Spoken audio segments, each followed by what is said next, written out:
Tip question, who are you more concerned about right now, Harden or Russ? It has to be James Harden for the moment this time. Listen, he's shooting career low numbers from the field and from three-point range, and there's no Kyrie. Kevin Durant needs you. Where the hell have you been? It's the APB out for James Harden. We can't find him right now. Russell Westbrook has the excuse of being on a new team. First year, obviously LeBron and Anthony Davis there, having to be that point guard, trying to learn how to fit in and find his way. That's what that's about. We don't know what the hell is wrong with James Harden right now. It's a bit befuddling, to say the least. Definitely James Harden, and here's why. He's required to be the second best player on the Nets. Yes.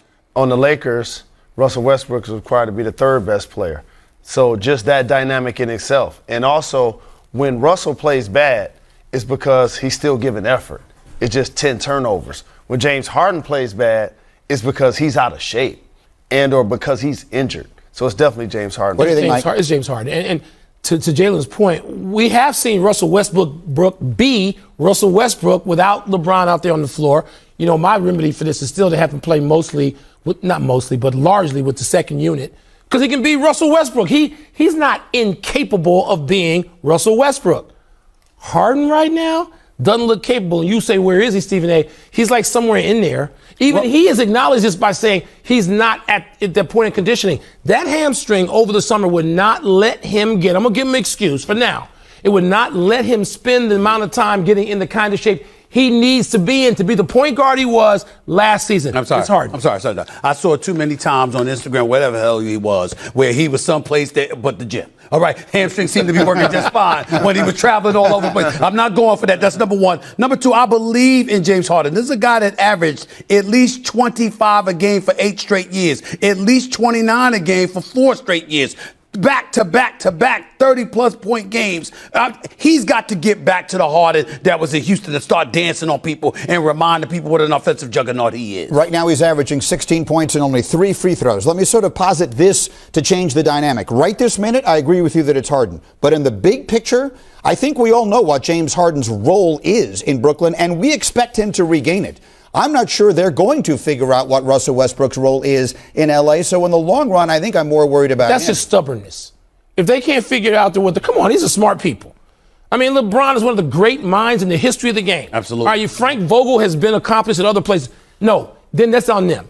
Then shame on them if they can't figure out how to use Russell Westbrook. He's going to become an incredibly important and productive piece of that team this year. Yeah, Russell Westbrook's going to continue to be that, and you got to stagger his minutes like Will Bond said and to get through the regular season. But I want to go back to the Harden point. When you're not getting productivity from James Harden, it's because he's injured and out of shape. That's different from what you're unhappy about with Russ. Yeah. With Russ, he gives you effort yes. and high turnovers. There's no dispute with the Russell angle.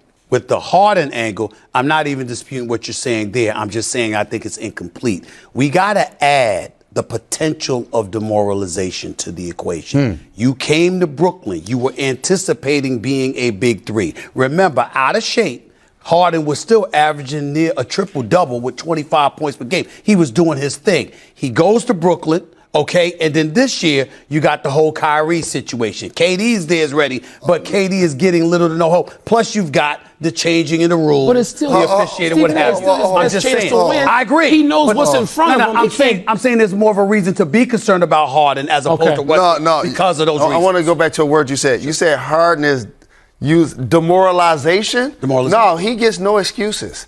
It ain't got nothing to do with the refs. It ain't got nothing to do with Kyrie. His usage without Kyrie should be higher. I agree. Not lower. Right. Unless you were looking forward to playing the point and not having to put in the work that you put in all of those years in Houston and be that secondary. He was so great at it last year. I agree, but I'm not saying it's an excuse. Let me be clear, because I'm not going to excuse him. None of us are going to excuse him for it. But that doesn't negate the fact that it's a possible reason coupled with everything else you said. That's all I'm saying. We're going to find out one way or the other as they work their way forward. We'll have them on Wednesday night, the Nets. And again, Russell Westbrook, the numbers, he's turning the ball over 6 first week.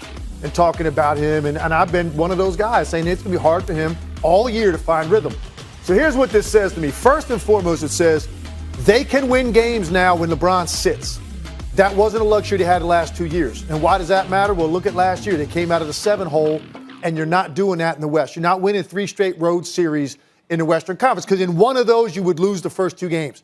and you're not coming back and win 4 out of 5 in that situation. You're just not statistically. So now you can win games when LeBron sits, and that's the main benefit of Russell Westbrook right now. The question still is going to be, though, how do you allow him to retain more of who he is as a player, playing with LeBron James? And there's only one solution. Stagger minutes as much as you possibly can. And I know it's hard for Russ to ever accept coming off the bench, and we talked about that here before. I'm saying the first 6 minutes of the game are garbage anyway. All that is 10 dudes agreeing, hey, can we all get a shot up and get a sweat going? Because nothing happens. And it's 6 minutes of wasted time out there with LeBron. But look, he's going to stay a starter. I say get him out of the game sooner, put him back in for LeBron, give him a 6-7 minute stretch without him.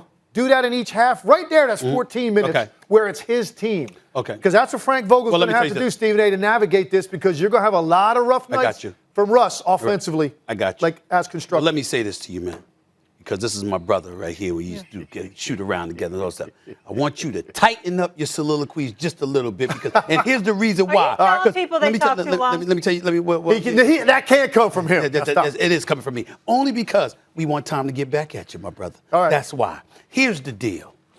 What did Russell Westbrook's performance tell us? Absolutely nothing. Nothing at all. You know what? And I'm going to be clear, because I don't want this to be interpreted as disrespect to Russell Westbrook. Russell Westbrook scored 33 points last night. We didn't know he could do that. We know he could do that. Really, we really surprised. Let's look at the numbers here. Russell Westbrook had 10 rebounds. We didn't know he could do that. Russell Westbrook had 8 assists. This is a walking triple-double now. We didn't know he could do that. Russell Westbrook did it on 27 shots. We didn't know he could do that. Of course we did. The point is, when you look at Russell Westbrook last night, it would have meant everything if LeBron and AD were on the court, because that's what you're looking at come playoff time. Russell Westbrook, with one other star on the court, did what he always does. That's Russell Westbrook. That's who he is, ladies and gentlemen. Not the dude that dropped, single digits in game 1. Not the dude that followed that up with a 15-point performance and a 13-point performance. That's Russell Westbrook. The brother that can drop 30 on you and damn near a triple-double, if not literally a triple-double. We know that. So now we're at a point where all we're looking for from Russell Westbrook is, what can you do with 2 other dynamic stars on the court?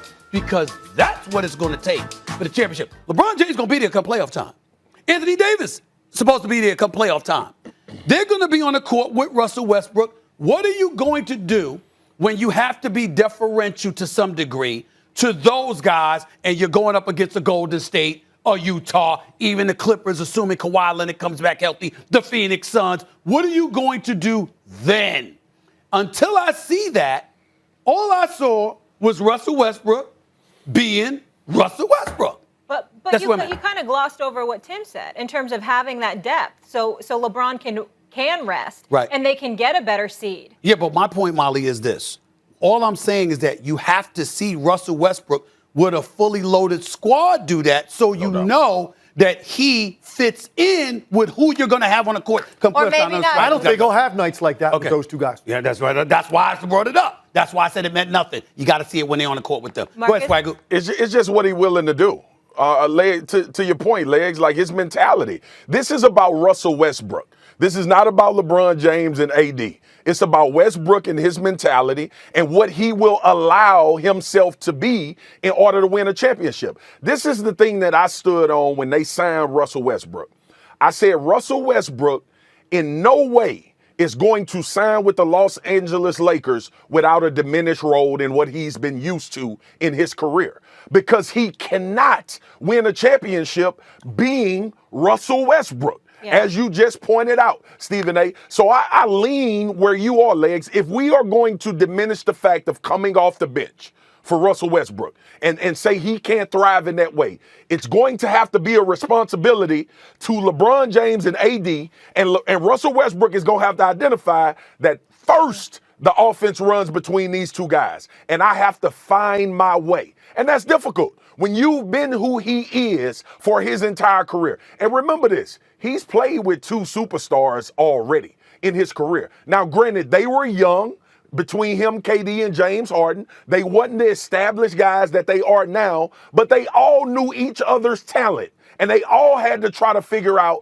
how do we do this together in order to try to have success? This is not about the Los Angeles Lakers. It ain't about Vogel. It ain't about LeBron, AD. This is about what is Russell Westbrook willing to do and accept potentially being a diminished role type guy in order to win a championship. So do I want to continue my triple-double streak?